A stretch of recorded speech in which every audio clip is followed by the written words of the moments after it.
جی اس وقت ہم موجود ہیں انجمن تاجران اسکردو کے صدر جناب غلام حسین اطہر صاحب کے گھر پہ.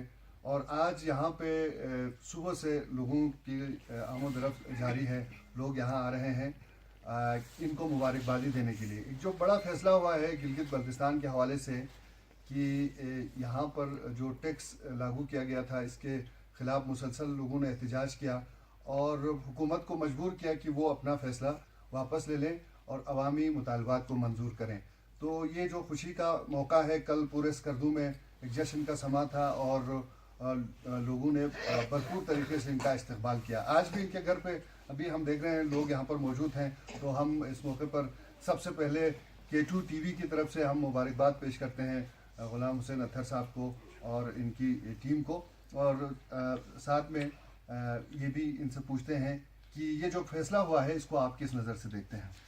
بہت مہربانی ذیشان صاحب، میں آپ کا انتہائی مشکور ہوں اور K2 TV کا بھی مشکور ہوں. آپ نے مجھے وقت دیا اور اس خوشی کے موقع پر آپ نے مجھے لیا.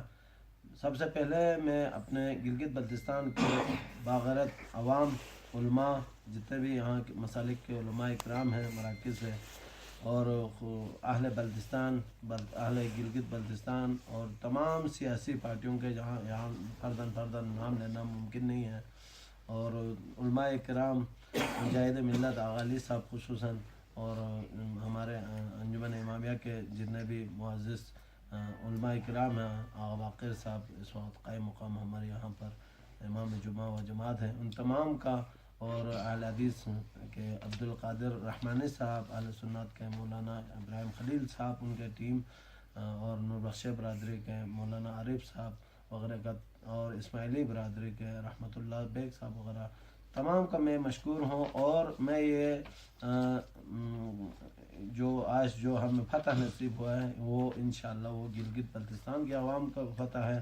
اور میں بڑے خوشی کے ساتھ یہ کہہ رہا ہوں کہ یہ جو اڈاپٹیشن 2012 جو کہ ہمارے اوپر ایک بہت بڑا ظلم ہوا تھا، وہاں اس وقت کے وزیر اعظم کے اجلاس میں، کونسل کے اجلاس میں کنسنسس پیدا کیے بغیر پھر وزیر اعظم صاحب نااہل ہوئے سپریم کورٹ کے فیصلے میں، یوسف رضا گیلانی.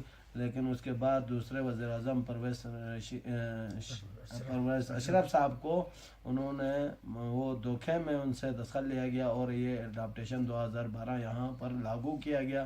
اور 7.5 سالوں سے ہم بہت سارے متنازع علاقے میں ہونے کے باوجود، آئینی حقوق سے محروم ہونے کے باوجود، ہمارے اوپر بے شمار، جن کا ذکر پنجاب میں بھی کچھ ایسے ٹیکسز پنجاب اور اسلام آباد وغیرہ تک میں نہیں ہے، یہاں لاگو ہو چکے تھے اور کرنے والے تھے کچھ. تو الحمدللہ عوام نے جس یکجہتی کے ساتھ ایک قوم بن کر، پورے گلگت بلتستان کے عوام نے ایک قوم بن کر، تمام سیاسی پارٹیوں نے ایک قوم بن کر، تمام فرقوں نے ایک قوم بن کر تحریک چلائی اور اس میں ہم کامیاب ہو گئے.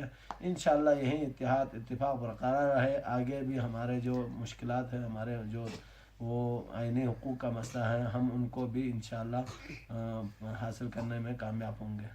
صحیح ہے. اچھا، جس طرح آپ نے کہا کہ بہت سارے لوگ تھے، بہت ساری جماعتیں تھے، سب نے مل کر کوشش کی اور آج یہ کامیابی ملی ہے. لیکن اصل کریڈٹ آپ کس کو دیں گے کہ کون ہے جس کی وجہ سے یہ بڑی کامیابی ملی ہے؟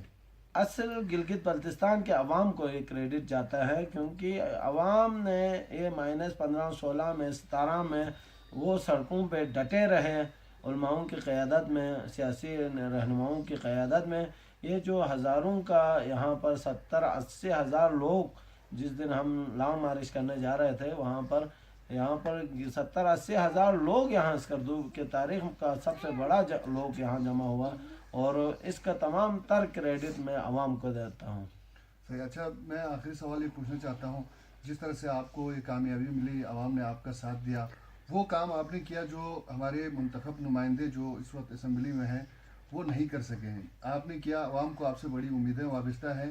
تو کیا ایسا آپ سوچتے ہیں کہ اگلے آنے والے وقتوں میں آپ باقاعدہ سیاست میں آئے اور وہ نمائندے جو آج جن کے اوپر لوگ ناراض ہیں ان کی جگہ آپ لے لیں اور عوام کو خوش کریں؟ نہیں جی،